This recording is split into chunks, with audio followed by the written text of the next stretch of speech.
Big boss ಮನೆಗ ಪ್ರಾಥಮಿಕ ಶಾಲೆ ಅಂತ ಹೇಳಿ ಒಂದು ಟಾಸ್ಕ್ ಕೊಟ್ಟಿದ್ದಾರೆ ಬಿಗ್ ಬಾಸ್ ಅವರು. ಈ ಒಂದು ಟಾಸ್ಕನ್ನು ಯಾವ ಥರ ಆಡಬೇಕು ಆ ಥರ ಬಿಟ್ಟು ಸ್ವಲ್ಪ ಮಿತಿಯಾಗಿ ಅತಿಯಾಗಿ ಆಡಕತ್ತಾರ ಅಂತಾನೆ ಹೇಳ್ಬೋದು. ಯಾಕಂತಂದ್ರೆ ಈಗ ಇಲ್ಲಿ ಒಂದು ಪೊಲಿಟಿಕಲ್ ಟೀಚರ್ ಆಗಿ ಕಾರ್ತಿಕ್ ಅವರು ಬಂದಿದ್ದಾರ. ಅವರು ಮಾತಾಡಕತ್ತಿದ್ರು, ಕೇಳಕತ್ತಿದ್ರು, ಕುತಂತ್ರಿಗಳು ಆ ಥರ ಈ ಥರ ಅಂತ ಹೇಳಿ ಕೇಳಕತ್ತಿದ್ರಲ್ವಾ. ಅವಾಗ ಹೇಳಕತ್ತಿದ್ರು. ಅವಾಗ ತನಿಷ್ ಅವ್ರು ಹೇಳಿದ್ರು ಸಂಗೀತ ಅವ್ರ ಬಗ್ಗೆ. ಅಂದರೆ ಲಾಸ್ಟ್ ಟೈಮ್ ಆ ಥರ ಆಯ್ತಲ್ವಾ, ಅಂದರೆ ಎಷ್ಟು ಕ್ಲೋಸ್ ಆಗಿದ್ವಿ, ಸಡನ್ನಾಗಿ ಆ ಪರಿ ಚೇಂಜ್ ಆಗಿಬಿಟ್ಟು 2 ವಾರ ದೂರ ಆಗಿ ಮಾತಾಡಿಲ್ಲ, ಏನಿಲ್ಲ, ಅಷ್ಟೊಂದು ಇದು ಮಾಡಿಬಿಟ್ಟಿದ್ರು ನಮ್ಗೆ, ನಾವೇನು ಬೇರೆಯವ್ರ ಅನ್ನೋ ಥರನೇ ಟ್ರೀಟ್ ಮಾಡಿದ್ರು ಅನ್ನೋ ಥರ ಹೇಳಿದ್ರಲ್ವ ನಿನ್ನೆ ತನಿಷ್ ಅವರು.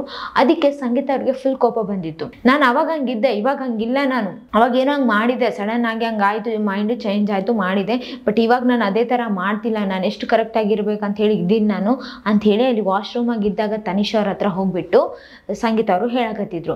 ಸಂಗೀತ ಅವರು ಈ ಥರ ಹೇಳೋದ್ವಾಗ ತನಿಷ್ ಅವರು ಒಂದು ಮಾತು ಹೇಳಿದರು. ಏನಪ್ಪ ಅಂತಂದರೆ, ಇಲ್ಲ ನಾನು ಅದನ್ನು ಹಂಗೆ ಕಂಟಿನ್ಯೂ ಮಾಡ್ಬೇಕಂತ ಹೇಳಿಲ್ಲ, ನಾನು ಹಂಗೆ ಇದ್ದಿದ್ರೆ ನನ್ನ ಮೈಂಡಾಗ ಅದೇ ಇದ್ದಿದ್ದಿದ್ರೆ ನಾನು ಇಷ್ಟು ಚಂದ ಯಾಕೆ ಮಾತಾಡ್ತಿದ್ದೆ ನಿನ್ನ ಜೊತೆ, ಅವಾಗಿಂದಾನೆ ಬಿಟ್ಟು ಮತ್ತೆ ಇಷ್ಟು ಕಂಟಿನ್ಯೂ ಮಾಡ್ತಿದ್ನಲ್ಲ. ಈಗ ಅದೊಂದು ಕೇಳಿದ್ರಲ್ವಾ, ಅದಕ್ಕೆ ನಾನು ಹೇಳಿದೆ. ನನಗ ವಿನಯ್ ಅವ್ರ ಹೆಸರು ಹೇಳಕ್ಕೂ ಬರಲ್ಲ, ಕಾರ್ತಿಕ್ ಅವ್ರ ಹೆಸರು ಹೇಳಕ್ ಬರಲ್ಲ, ನಮ್ರತ ಅವ್ರ ಹೆಸರು ಹೇಳಕ್ ಬರಲ್ಲ. ಯಾಕಂತಂದ್ರೆ ಹಂಗಾಗಿಲ್ಲ, ಆಗಿರೋದು ನಮ್ಮ ಮಧ್ಯೆನೇ ಅಲ್ವಾ. ಅದಕ್ಕೆ ನಾನು ಆ ಒಂದು ಇನ್ಸಿಡೆಂಟ್ನ ಹೇಳಿದೆ ನಾನು ಅಷ್ಟೇ, ಅದನ್ನ ಮನ್ಸಾಗ ನಾನು ಇಟ್ಕೊಂಡಿಲ್ಲ, ನೀನು ಅದ್ರ ಬಗ್ಗೆ ಇದು ಮಾಡಬೇಡ ಅಂತ ಹೇಳಿ ತನಿಷ್ ಅವರು ಹೇಳಿದರು. ಆದ್ರೆ ಇದು ಫುಲ್ ಸಿಟ್ಟು ಬಂದದಲ್ವಾ ಸಂಗೀತ ಅವ್ರಿಗೆ ಒಂದ್ಸಲ ಮನ್ಸಾಗ ಬಂದ್ಬಿಟ್ರೆ ಅದನ್ನ ಕ್ಲಿಯರ್ ಮಾಡ್ಕೊಳ್ಳೋ ತನಕ ಸಮಾಧಾನ ಆಗೋದೇ ಇಲ್ಲ ಸಂಗೀತ ಅವ್ರಿಗೆ ಅಂತಾನೆ ಹೇಳ್ಬೋದು. ಯಾವಾಗೇ ಸಿಗ್ಲಿ ಟೈಮ್ ಅವಾಗ ಮಾತಾಡಿ ಕ್ಲಿಯರ್ ಮಾಡ್ಕೊಂಡೇ ಬಿಡ್ತಾರೆ ಸಂಗೀತ ಅವ್ರು ಅಂತಾನೆ ಹೇಳ್ಬೋದು.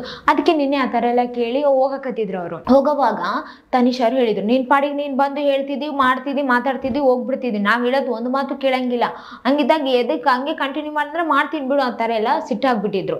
ಆಮೇಲೆ ಇದು ಒಂದು ಜಗಳ ಇದೆ ಅಲ್ವಾ, ಫ್ರೆಂಡ್ಶಿಪ್ ಮಧ್ಯೆ ಜಗಳ ಆಗೋದು ಕಾಮನ್ನೇ, ಅದು ಆದಷ್ಟು ಬೇಗ ಕ್ಲಿಯರ್ ಆಗಿ ಒಂದಾಗ್ಬಿಡ್ಬೇಕು. ಆಮೇಲೆ ಲಾಸ್ಟಿಗ ತನಿಷ್ ಅವ್ರ ಒಂದು ಮಾತು ಹೇಳಕತ್ತಿದ್ರು. ಏನಪ್ಪಾ ಅಂತಂದ್ರೆ, ಹೇಳ್ಕೊಳ್ಳೋವಾಗ ಒಬ್ರ ಬಗ್ಗೆ ಒಬ್ರು ಹೇಳುತ್ತಿದ್ರಲ್ವಾ, ಆವಾಗ ಏನೇನು ನಡೆದಿದ್ರು ಕೂಡ ಅದು ಅವಾಗಿಂದ ಅವಾಗೆ ಇವಾಗ ನಾವು ಫ್ರೆಂಡ್ಸ್ ಆಗಿ ಚೆನ್ನಾಗಿದ್ದೀವಿ, ಹಿಂಗೆ ಕಂಟಿನ್ಯೂ ಆಗಿರೋಣ, ಮನಸ್ಸಾಗಿ ಏನು ಇಲ್ಲ ನನ್ಗ ನಿನ್ಗೂ ಇಲ್ಲ ಅಂತ ಹೇಳಿ ಗೊತ್ತು, ಚೆನ್ನಾಗಿರೋಣ ಅಂತ ಹೇಳಿ, ಅಂದ್ರೆ ಕಂಟಿನ್ಯೂ ಆಗಿ ಇದನ್ನ ಹಿಂಗೆ ಮುಂದುವರ್ಸ್ಕೊಂಡು ಹೋಗದೆ ಚೆನ್ನಾಗಿರೋಣ, ಫ್ರೆಂಡ್ಶಿಪ್ ಅಲ್ಲಿ ಚೆನ್ನಾಗಿದ್ರೆ ಚೆನ್ನಾಗಲ್ವಾ ಅಂತ ಹೇಳಿ ಆ ಥರ ಹೇಳಕತ್ತಿದ್ರು ತನಿಷ್ ಅವರು.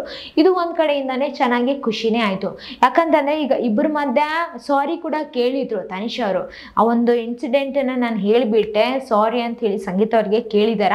ಬಟ್ ಈ ಒಂದು ಸಾರಿಯಿಂದ ಸಂಗೀತ ಅವ್ರಿಗೇನೋ ಆ ಸಡನ್ ಆಗಿ ಖುಷಿ ಕಾಣಿಸಿಲ್ಲ ಮುಖದಲ್ಲಿ. ಈಗ ಅವರಿಗೆ ಒಂದ್ಸಲ ಮನ್ಸಾಗ ಬೇಜಾರಾದ್ರೆ ಅದು ಜಲ್ದಿ ಹೋಗಂಗಿಲ್ಲ. ಬೇಜಾರು ಬರ್ಬೇಕಂತಂದ್ರೆ ಅವ್ರಿಗೆ ಸುಮ್ಮನೆ ಅಂತೂ ಬರೋದಿಲ್ಲ ಬೇಜಾರು. ಆ ಬೇಜಾರು ಬಂದ್ಮೇಲೆ ಕೂಡ ಜಲ್ದಿ ಹೋಗಲ್ಲ ಅಂತಾನೆ ಹೇಳ್ಬೋದು.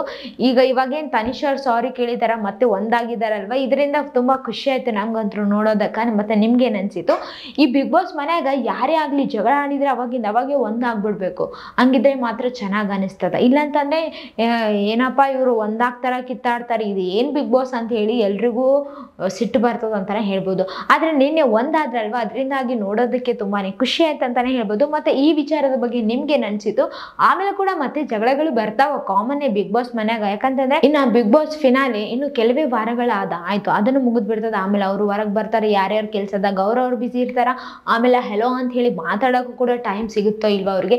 ಈಗೇನ್ ಬಿಗ್ ಬಾಸ್ ಮನ್ಯಾಗ ಇದ್ದಾರ, ಇದನ್ನ ಮನ್ಸಿನಾಗಿ ಆಡ್ಬೇಕು, ಮನ್ಸಿಂದಾನೆ ತಗೋಬೇಕು ಎಲ್ಲವನ್ನ ಅಂತಾನೆ ಹೇಳ್ಬೋದು.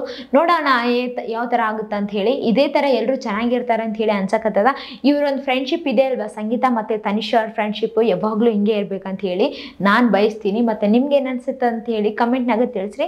ಇದೇ ತರ ಮತ್ತಷ್ಟು ವಿಡಿಯೋಸ್ಗಾಗಿ ನಮ್ಮ ಚಾನಲ್ ಅನ್ನು ಲೈಕ್ ಮಾಡಿ, ಶೇರ್ ಮಾಡಿ, ಸಬ್ಸ್ಕ್ರೈಬ್ ಆಗಿ. Thank you.